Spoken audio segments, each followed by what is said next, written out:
Mungkin alasan kamu tidak pernah bisa benar-benar tenang bersama dia adalah karena Allah memang tidak menghendakinya untukmu. Aku tahu, itu adalah hal terakhir yang ingin kamu dengar sekarang. Kamu sudah mencoba mencari 100 alasan lain dalam pikiranmu. Ini hanya soal waktu. Dia akan berubah. Mungkin aku harus lebih sabar. Dan kamu terus meyakinkan dirimu begitu, karena mengakui kemungkinan lain itu terlalu menyakitkan. Sulit dijelaskan kepada siapapun. Kamu sudah mendoakan dia. Kamu bahkan pernah seperti berdebat dengan Allah dalam hati. Ya Rob, kalau dia memang buruk untukku, kenapa aku bisa mencintainya sedalam ini? Tapi tetap saja, kamu tidak bisa mengabaikan perasaan itu. Perasaan berat dan gelisah yang terus menekan dadamu. Meski kamu sudah berulang kali mencoba memperbaiki keadaan, kamu mulai melihat polanya. Semuanya terasa baik-baik saja 1 minggu, mungkin 2. Lalu tiba-tiba sesuatu terjadi, pertengkaran kecil, kesalahpahaman, atau bahkan tidak ada apa-apa sama sekali. Hanya hening, dan kamu kembali ke lingkaran yang sama. Begadang dengan pikiran penuh, menggulir percakapan lama, lalu berbisik pada diri sendiri. Kali ini pasti berbeda, tapi jika Allah benar-benar menginginkan hubungan itu untukmu, kenapa rasanya setiap hari kamu seperti berjalan melawan arus? Kenapa setiap rencana justru menuntutmu mengorbankan bagian dari dirimu sendiri hanya agar tetap bertahan? Ini bukan soal menyalahkan dia atau dirimu. Ini tentang menyadari sesuatu yang sering kita hindari. Rahmat Allah tidak selalu terlihat dalam bentuk seseorang yang bertahan. Kadang, rahmatnya justru hadir ketika Allah mencabut seseorang dari genggamanmu. Meski kamu berusaha menggenggam sekuat tenaga. Lalu, bagaimana caranya kita tahu? Bagaimana membedakan antara hubungan yang layak diperjuangkan dengan yang sebenarnya Allah sedang lindungi kita darinya? Ada tanda-tanda yang jelas jika kamu mau membukakan mata dan hati untuk melihatnya. Tanda pertama, kedamaian yang terus hilang. Kamu tahu, perasaan tenang yang datang setelah selesai berdoa? Saat hatimu terasa damai sebentar, lalu ponselmu berbunyi. Itu dia. Dan seketika, ketenangan itu hilang. Tidak selalu karena pertengkaran. Kadang, hanya karena setiap percakapan, setiap rencana, setiap hal kecil bersamanya, justru membuatmu merasa lebih kosong daripada sebelumnya. Orang sering mengira hilangnya kedamaian berarti banyak bertengkar. Tapi sebenarnya, ini tentang pikiranmu yang tidak pernah benar-benar tenang lagi. Tentang bagaimana bacaan Al-Quran yang biasanya kamu nikmati kini tidak terdengar, karena otakmu sibuk memutar ulang kata-katanya. Tentang bagaimana kamu memeriksa ponsel di sela-sela salat, lalu lupa zikir yang sedang kamu lakukan. Padahal, ketenangan adalah hadiah dari Allah. Dalam Al-Quran, Allah berfirman, Dialah yang menurunkan ketenangan ke dalam hati orang-orang yang beriman. Jika hadiah itu terus hilang setiap kali dia masuk dalam hidupmu, mungkinkah itu bukan dari Allah? Pikirkanlah. Ada orang-orang dalam hidupmu yang setelah berbicara dengan mereka, hatimu terasa lebih ringan, nafasmu lebih lapang, dan ada pula orang-orang yang membuatmu harus menyusun kembali dirimu setelah setiap pertemuan. Yang mana yang dia rasakan bagimu, jika Allah memang menginginkan dia menjadi sumber kebaikan untukmu? Bukankah kehadirannya seharusnya menambah kedamaian, bukan mengurasnya? Bukankah dia seharusnya membawamu lebih dekat kepada Allah, bukan semakin jauh? Kenyataannya, ketika Allah tidak menginginkanmu bersama seseorang, dia mungkin masih mengizinkanmu merasakan momen-momen bahagia bersamanya, sekadar untuk menunjukkan apa yang sebenarnya kamu kejar. Tapi dia tidak akan membiarkannya menetap. Dia tidak akan mengizinkannya menjadi rumah bagi jiwamu. Dan kegelisahan yang terus kamu rasakan itu bukan karena kamu terlalu berlebihan. Itu fitrahmu yang sedang mengenali sesuatu yang hatimu terlalu terikat untuk mau mengakuinya. Ini bukan tempat di mana aku seharusnya menanamkan kedamaianku. Tanda kedua, ujian yang tidak lagi membangunmu. Kamu sudah meyakinkan dirimu berkali-kali. Setiap hubungan pasti ada ujiannya. Dan itu benar. Tapi apakah kamu sadar sesuatu? Ujian yang tepat akan membuatmu lebih kuat. Ujian yang salah hanya membuatmu lelah. Jujurlah pada dirimu. Sejak Dia hadir dalam hidupmu, apakah ibadahmu semakin banyak atau semakin berkurang? Apakah kamu lebih sering mengingat Allah atau hanya mengingatnya saat memohon agar pertengkaran kalian segera selesai? Apakah kamu bangun untuk salat subuh atau justru bangun karena notifikasi selamat pagi darinya, lalu kembali terlelap? Beberapa ujian memang seperti olahraga. Mereka terasa menyakitkan, tapi justru melatihmu, membuatmu lebih sabar, lebih rendah hati, lebih terhubung dengan Allah. Tapi ada juga ujian yang bukan membangunmu, melainkan seperti penyakit. Ia melemahkanmu, sampai kamu bahkan tidak lagi mengenali dirimu sendiri. Kita sering berpikir Allah sedang menguji cinta kita untuk melihat apakah kita pantas mendapatkannya. Tapi kadang, kenyataannya justru Allah sedang menunjukkan bahwa cinta itu sedang mengikis iman kita. Dan tahukah kamu, apa yang lebih menakutkan daripada kehilangan seseorang? Kehilangan dirimu sendiri. Versi dirimu yang dulu merasa lebih dekat dengan Allah. Lihatlah kebiasaanmu sekarang dibandingkan sebelum Dia hadir. Mungkin dulu kamu punya jadwal membaca Al-Quran.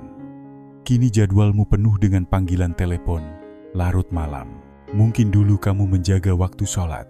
Kini kamu menundanya karena takut Dia tersinggung kalau panggilanmu diputus. Mungkin dulu doa-doamu dipenuhi harapan untuk surga. Kini doa-doamu dimulai dan diakhiri dengan namanya. Dan inilah kenyataan pahit.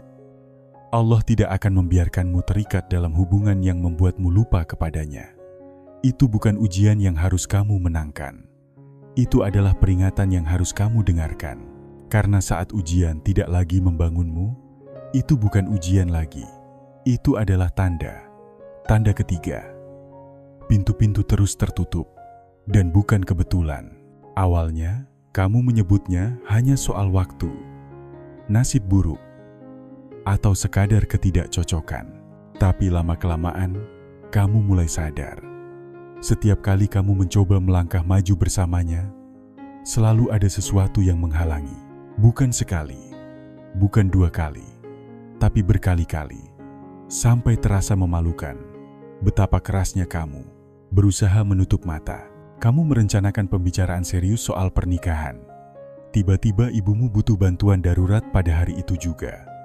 Kamu menabung untuk mengunjunginya. Mobilmu justru rusak seminggu sebelum berangkat. Kamu membeli pakaian khusus untuk bertemu keluarganya. Mereka membatalkan karena ada halangan mendadak. Dan kamu tidak gila. Kamu tidak berhalusinasi. Kamu memang sedang dihalangi. Semakin kamu memaksa, semakin aneh saja halangan-halangan itu muncul. Dokumen hilang, sakit tiba-tiba, pertengkaran kecil yang muncul entah dari mana tepat sebelum momen penting. Kita sering berpikir tanda dari Allah itu datang dengan cara dramatis. Mimpi, atau ada yang membaca ayat yang langsung menjawab doa kita. Tapi kadang tidak sedalam itu. Kadang Allah hanya memberi penghalang demi penghalang, sampai kamu sadar bahwa kamu sedang hidup dalam pola yang sama, berulang-ulang. Ya, kamu bisa menyebutnya kebetulan. Tapi sampai kapan kebetulan berubah menjadi pesan yang tidak ingin kamu dengar? Karena jika Allah benar-benar menginginkan ini untukmu, mungkinkah jalannya akan sesulit itu di setiap langkah? Tanda keempat, kamu perlahan kehilangan nilai-nilaimu. Ingat siapa dirimu sebelum Dia datang. Bukan versi Instagram, tapi dirimu yang sesungguhnya. Dirimu yang peduli pada waktu salat. Dirimu yang merasa aneh jika melewatkan subuh. Dirimu yang tidak mudah goyah dalam menjaga kesopanan. Di mana sekarang orang itu? Kehilangan ini tidak terjadi dalam satu momen besar. Kamu tidak tiba-tiba memutuskan, hari ini aku kompromi segalanya. Tidak. Ia datang perlahan, diam-diam. Dimulai dari mengabaikan zuhur sekali karena sibuk meneleponnya. lalu 2 kali. Lalu tiba-tiba kamu tidak sadar ashar sudah lewat. Dulu kamu merasa tidak nyaman dengan candaan tertentu, kini kamu ikut tertawa. Dulu kamu tidak akan diam saat seseorang meremehkan hijab atau nilai agamamu, kini kamu hanya bilang dalam hati, "Ah, tidak apa-apa." Lama-kelamaan, kamu mulai mengedit dirimu sendiri, menghindari teman-teman tertentu karena takut mereka melihat perubahanmu, menyembunyikan bagian dari imanmu agar tidak perlu menjelaskan, menggulung layar cepat-cepat saat melihat pengingat Islami, karena kini itu hanya membuatmu merasa bersalah. Itulah yang menakutkan dari kehilangan diri sendiri. Prosesnya sunyi. Tidak ada yang mengumumkannya. Tahu-tahu suatu hari kamu menatap cermin, dan orang di sana terasa seperti versi turun kualitas dari dirimu yang dulu. Dan jika hubungan yang kamu jalani membuatmu menyusut, bukannya tumbuh, itu bukan cinta. Itu pengikisan. Tanda kelima, orang lain mulai menyadari perubahanmu. Kadang kamu terlalu dekat dengan situasi untuk benar-benar melihat dampaknya. Tapi, orang-orang di sekitarmu, mereka menyadarinya. Awalnya kecil saja. Seorang teman berkata, "Kamu jarang nongkrong lagi ya sekarang." Saudaramu bercanda, "Akhir-akhir ini kamu gampang marah." Ibumu bertanya, "Kamu baik-baik saja. Kamu lebih banyak diam saat makan malam." Dan kamu hanya menepisnya dengan alasan, "Aku cuma sibuk. Aku punya banyak hal di pikiran." Tapi jauh di dalam hati, kamu tahu, ini bukan sekadar stres. Ini tentang dia, tentang hubungan ini. Orang ini mengambil terlalu banyak ruang di kepalamu, lebih besar dari yang berani kamu akui. Kamu jarang tertawa seperti dulu. Kamu lebih mudah terdistraksi. Sabar yang dulu kamu punya kini menipis. Dan yang paling menyedihkan, kamu mulai absen dari orang-orang yang benar-benar mencintaimu apa adanya. Dan ingatlah satu hal, ketika Allah menginginkan seseorang atau sesuatu untukmu, itu tidak akan membuatmu menghilang dari hal-hal baik dalam hidupmu. Itu tidak akan membuatmu perlahan menjauh dari keluargamu, sahabatmu, komunitasmu. Jika orang-orang yang paling mengenalmu berkata ada sesuatu yang berubah, mungkin itu bukan mereka yang berlebihan. Bisa jadi itu Allah sedang menyampaikan kebenaran melalui suara-suara yang lebih mungkin kamu dengar daripada suara hatimu sendiri. Tanda keenam, mereka menarikmu ke dalam hal-hal yang kamu tahu salah. Kamu mulai menyadarinya dalam keseharian. Cara bicaramu berubah, sedikit lebih kasar, sedikit lebih kotor. Kamu tertawa pada hal-hal yang dulu tak akan pernah kamu akui di depan orang tuamu. Kamu habiskan berjam-jam dalam telepon atau DM. Padahal seharusnya kamu tidur, bekerja, atau sekadar menjalani hidupmu. Akhir pekanmu berubah. Tempat-tempat yang dulu tidak pernah kamu datangi, kini kamu ada di sana karena hanya sekali atau semua orang juga ikut. Kamu mulai berada di sekitar orang-orang yang meremehkan hal-hal yang seharusnya dihormati. Dan bukannya menegur, kamu ikut tertawa karena takut dianggap aneh. Kamu mulai berbohong. Kebohongan kecil pada keluarga, pada teman, sekadar untuk menutupi di mana kamu berada atau dengan siapa kamu menghabiskan waktu. Dan bukan berarti kamu tiba-tiba menjadi orang jahat. Tidak, hanya saja keberadaan mereka membuat yang salah terasa biasa. Itulah bagian yang menakutkan. Kamu berhenti menyadari pergeseran itu sampai seseorang menunjukkannya padamu. Dan saat itu, semuanya terasa sudah terlanjur. Seakan inilah dirimu yang baru. Padahal, ketika Allah menginginkan yang lebih baik untukmu, Dia tidak hanya menjauhkanmu dari perbuatan buruk. Dia juga menjauhkanmu dari orang-orang yang membuat keburukan terasa wajar. Tanda ketujuh, mereka bukanlah sosok yang kamu kira. Kesadaran ini tidak datang dalam satu momen dramatis. Ia perlahan, bertahap. Pada awalnya, kamu masih melihat mereka melalui lensa yang kamu ciptakan sejak awal. Lensa yang hanya menyoroti sisi baik mereka, sementara kekurangan mereka kamu geser ke samping. Kamu berkata pada dirimu, semua orang punya kelemahan, aku bisa menerimanya. Tapi perlahan, hal-hal kecil menumpuk. Mereka berjanji, lalu melupakannya keesokan hari. Mereka bicara lantang soal nilai-nilai, tapi kamu melihat mereka tidak menerapkannya saat itu tidak nyaman. Mereka bisa sangat ramah pada orang lain, tapi hanya jika ada keuntungan baginya. Sedikit demi sedikit, gambaran yang kamu bangun tentang mereka mulai pudar. Rasanya tidak nyaman, karena kamu sadar selama ini yang kamu cintai bukan hanya dia, tapi versi dirinya yang kamu bayangkan. Dan itu berat untuk diakui. Karena berarti kamu juga mengakui bahwa sebenarnya kamu tidak mau melihat kebenaran sejak awal. Namun Allah adalah Al-Haq, Sang Maha Benar, yang tidak pernah meninggalkan hambanya dalam kegelapan. Ketika Dia ingin melindungimu, Dia akan menyingkap kenyataan dengan cara yang tidak bisa kamu abaikan lagi. Kadang caranya halus, kadang terasa pahit, tapi selalu penuh kasih sayang. Karena yang Dia kehendaki bukan untuk melukai, melainkan untuk menyelamatkanmu dari sesuatu yang kamu kira baik, padahal bisa menjerumuskanmu. Ada satu ayat dalam Al-Quran yang sering kita dengar, bahkan sering kita lantunkan sebagai penghibur. Namun, ketika kita sedang berada dalam ujian hati, ayat itu bukan sekadar penghiburan. Ia menjadi cermin tajam yang menyingkapkan kebenaran. Boleh jadi kamu membenci sesuatu, padahal itu baik bagimu. Dan boleh jadi kamu menyukai sesuatu, padahal itu buruk bagimu. Allah mengetahui, sedang kamu tidak mengetahui. Disinilah letak rahasianya. Kamu merasa kehilangan sesuatu. Kamu merasa ada bagian hidupmu yang tercabut dengan paksa. Namun jika direnungkan lebih dalam, mungkin yang hilang itu sebenarnya tidak pernah benar-benar ada. Hanya bayangan semu yang kamu kejar. Hanya imajinasi tentang kebahagiaan yang kamu lekatkan pada seseorang. Allah dengan lembut meruntuhkan gambaran palsu itu. Dan meski pada awalnya kamu menolak, pada akhirnya kamu dipaksa untuk melihat bahwa semua itu memang harus memudar.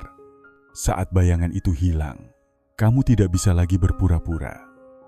Tidak bisa lagi meyakinkan diri bahwa ini yang terbaik. Padahal hatimu sudah lama diseret dalam kelelahan dan ketidakpastian. Mungkin memang itu tujuan Allah. Bukan untuk menghancurkanmu, melainkan agar kamu berhenti membangun hidup di atas ilusi. Sebab fondasi yang rapuh pasti akan runtuh. Dan Allah tidak ingin hidupmu runtuh di tengah jalan. Dia lebih memilih untuk merobohkannya sekarang, dengan cara yang membuatmu menangis, agar kelak kamu bisa membangun kembali. Kali ini di atas kebenaran yang kokoh. Kamu harus tahu, Allah tidak pernah mengambil sesuatu kecuali Dia ingin menggantinya dengan yang lebih baik. Dia tidak pernah menutup sebuah pintu kecuali ada pintu lain yang sedang Dia siapkan, pintu yang akan menuntunmu pada kedamaian yang sejati. Maka rasa sakitmu hari ini bukan tanda bahwa Allah menjauh. Justru itu tanda bahwa Dia sedang paling dekat, menjaga agar langkahmu tidak tersesat lebih jauh. Ketika seseorang disingkirkan dari hidupmu, itu bukan kekalahan, itu perlindungan. Itu bukti bahwa Allah lebih mengenalmu dibanding dirimu sendiri. Dia tahu jalan mana yang berbahaya, meski kamu bersikeras ingin melaluinya. Dia tahu siapa yang tidak mampu menjaga hatimu, meski kamu ingin mempercayainya. Dan di balik semua air mata itu, ada satu hal yang pasti.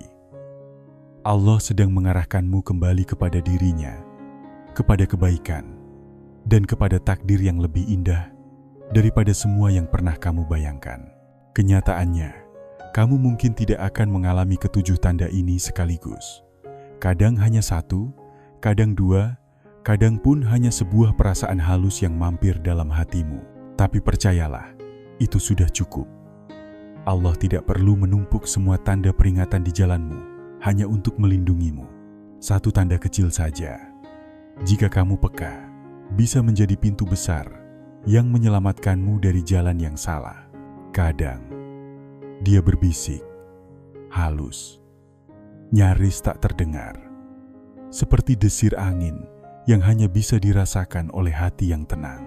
Kadang, dia berteriak melalui sebuah peristiwa besar yang mengguncang, membuatmu berhenti sejenak, bahkan memaksamu untuk berpaling dari arah yang kamu kira benar. Yang perlu kamu pahami adalah, perlindungan dari Allah tidak selalu terlihat seperti perlindungan pada saat itu juga. Kadang, ia hadir dalam wujud penolakan. Kadang, ia datang sebagai kehilangan. Kadang, ia bahkan muncul sebagai pintu yang tertutup rapat, meski kamu sudah mengetuknya berkali-kali. Dengan doa dan harapan, rasanya bisa seperti ditinggalkan, seperti tidak dianggap. Bisa membuatmu duduk sendirian di atas ranjang, menatap ponselmu tanpa tujuan, bertanya-tanya, kenapa sesuatu yang begitu kamu inginkan justru terus saja terlepas dari genggamanmu. Bisa membuatmu menangis tanpa suara, memeluk dirimu sendiri, merasa bahwa doamu tidak sampai. Tapi, di balik rasa sakit itu, ada rahasia besar. Allah sedang menyingkirkan sesuatu yang mungkin akan melukaimu lebih dalam jika terus kamu pertahankan. Allah sedang melindungimu dari sesuatu yang tidak kamu lihat, tidak kamu pahami. Karena seringkali, yang kita inginkan begitu keras, bukanlah yang kita butuhkan, dan yang kita anggap kebahagiaan bisa saja justru menjadi jalan menuju kehancuran. Maka jangan heran jika perlindungan Allah kadang terasa seperti kehilangan. Karena dari kehilangan itu, kamu belajar. Dari penolakan itu, kamu ditempa. Dari kesepian itu, kamu diarahkan. Dan meski hatimu tidak langsung mengerti, satu hal pasti, Allah tidak pernah keliru. Dia tahu isi hatimu lebih dari kamu sendiri. Dia tahu jalanmu, bahkan sebelum kamu melangkah. Dia tahu siapa yang seharusnya tinggal dan siapa yang harus pergi. Jadi, ketika kamu merasa ditolak oleh dunia, jangan buru-buru menganggap Allah juga menolakmu. Bisa jadi, itulah cara paling lembutnya untuk memelukmu, untuk berkata, bukan ini jalanmu, aku punya yang lebih baik. Bersabarlah, percayalah, aku sedang menjagamu. Pada akhirnya, setiap penolakan yang terasa pahit itu akan berubah menjadi bukti cintanya. Dan suatu hari nanti, kamu akan melihat ke belakang, tersenyum, lalu berkata dalam hati, "Ya Allah, terima kasih karena tidak Engkau kabulkan doa itu. Terima kasih karena Engkau lebih tahu apa yang benar-benar aku butuhkan." Tapi inilah pergeseran cara pandang yang kuharap kamu miliki setelah menonton ini. Lain kali ketika kamu merasa sedang memaksakan sesuatu, berusaha keras menggenggam, sementara segalanya di sekitarmu justru berusaha melepaskan, berhentilah sejenak dan tanyakan pada dirimu, bagaimana jika ini sebenarnya adalah rahmat Allah yang tersembunyi?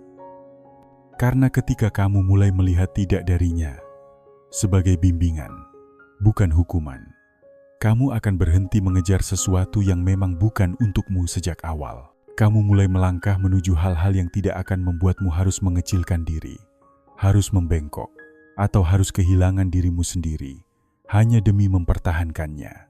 Dan mungkin kemenangan sejatinya adalah ini. Kamu keluar dari pengalaman itu, dengan lebih mengenal dirimu daripada sebelumnya. Kamu melihat pola-pola yang dulu kamu abaikan. Kamu merasakan tanda bahaya lebih cepat. Dan kamu menyadari bahwa Allah tidak hanya sekadar menghapus mereka dari hidupmu. Dia mengembalikanmu kepada dirimu sendiri. Jika kamu pernah mengalami hal seperti ini, tinggalkanlah doa singkat di komentar. Cukup dengan, "Ya Allah, lindungi aku dari apa yang tidak baik untukku, dan tuntunlah aku menuju yang terbaik."